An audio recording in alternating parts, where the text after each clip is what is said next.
Sabi natin good morning. Good morning. Good morning. Kahit po maulan, nagpapasalamat pa rin tayo sa Diyos at tinipon niya tayo ngayong araw na to para sa pagdiriwang na ito. So, to kickstart our sharing for this morning, alam ko po maulan, medyo nakakaantok. Palakpakan naman po natin yung Panginoon. One time, nag-homily po ang isang pare at ang kanyang topic ay tungkol sa moving on and letting go. No? Moving on and letting go.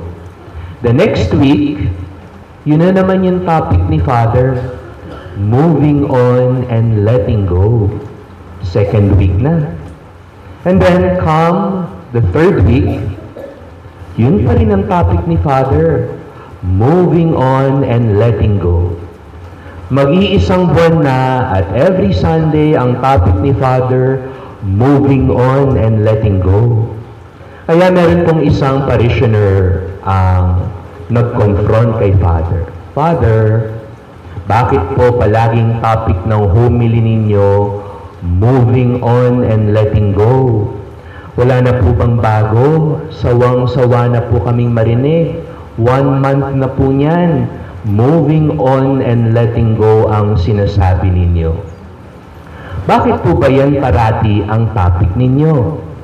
Ang sagot ni Father, di ba ang hirap mag-move on and let go? So that's the catch. Today, my dear friends, we will talk about rejections. Meron na ba sa inyong na-reject?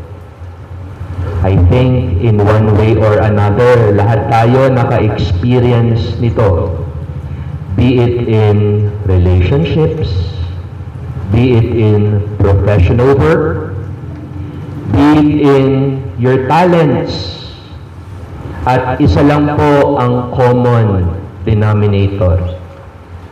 Mahirap pong ma-reject. Masakit ma-reject. It's direly painful.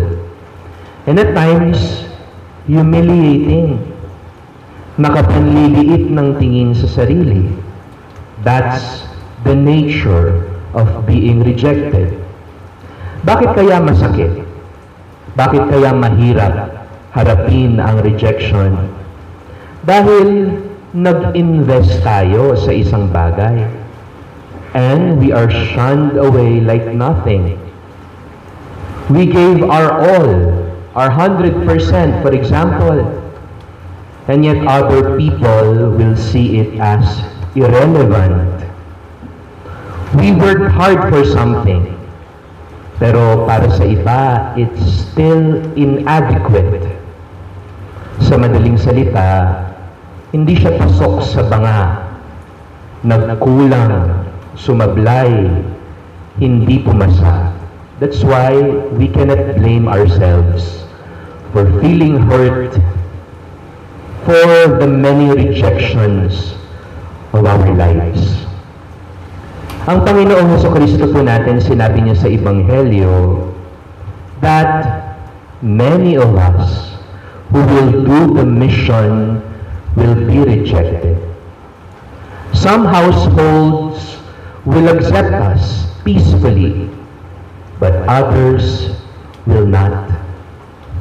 At ano daw ho ang gagawin natin kapag merong mga bagay, merong mga sitwasyon, merong mga taong nire-reject tayo? The Gospel says, whatever town you enter, and they do not receive you, go out into the streets, shake the dust off your feet, and say to them, the kingdom of God is at hand. In short, gawin mo pa rin yung nararapat. At kapag hindi ka tinanggap, there's the point of the Father. Move on and let go.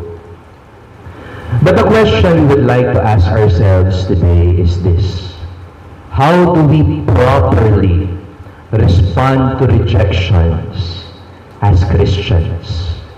Or perhaps the better question is this: how have we become when we are rejected? Paano kaya tayo tutugon kapag may mga experiences of rejections? O kaya the better question is this: ano kaya yung naging bunga sa atin ng pag-reject ng ibang tao? Do we respond with vengeance, paghihiganti? Do we respond with wrath, poot, galit? Do we respond with bitterness, with insecurities in our hearts?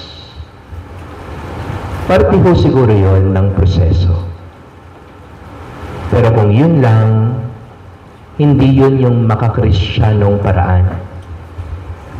It's normal to be angry, to feel the grief, to cry. Dahil gasgas na sinasabi natin, we are all human. Tao lang tayo. But just like what the Lord said in the Gospel, the proper way, I think, to respond to rejection, pagpatuloy lang gumawa ng mabuti. And then, when others do not see this as good, move on and let go.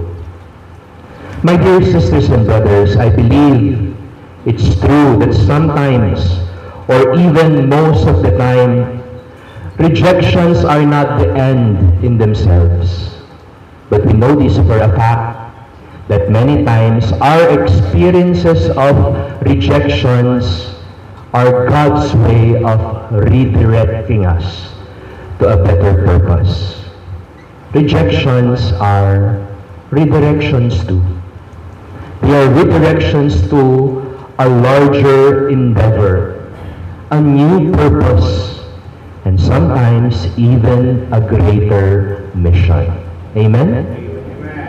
Remember this, nung una tayong maglakad, nadapa rin ho tayo. Sino po dito yung natutong mag-swimming? Diba? Malulunod ka muna. We know this in science that Thomas Edison failed 1,000 times until he invented his famous light bulb. SM, yung pinakamalaking kumpanya siguro sa Pilipinas, was a shoe store. Jollibee was an ice cream parlor. Many of our saints in the church were sinners first. So my dear sisters and brothers, when we face rejections, we pray, move on and let go, and find that God is maybe redirecting us to a better purpose.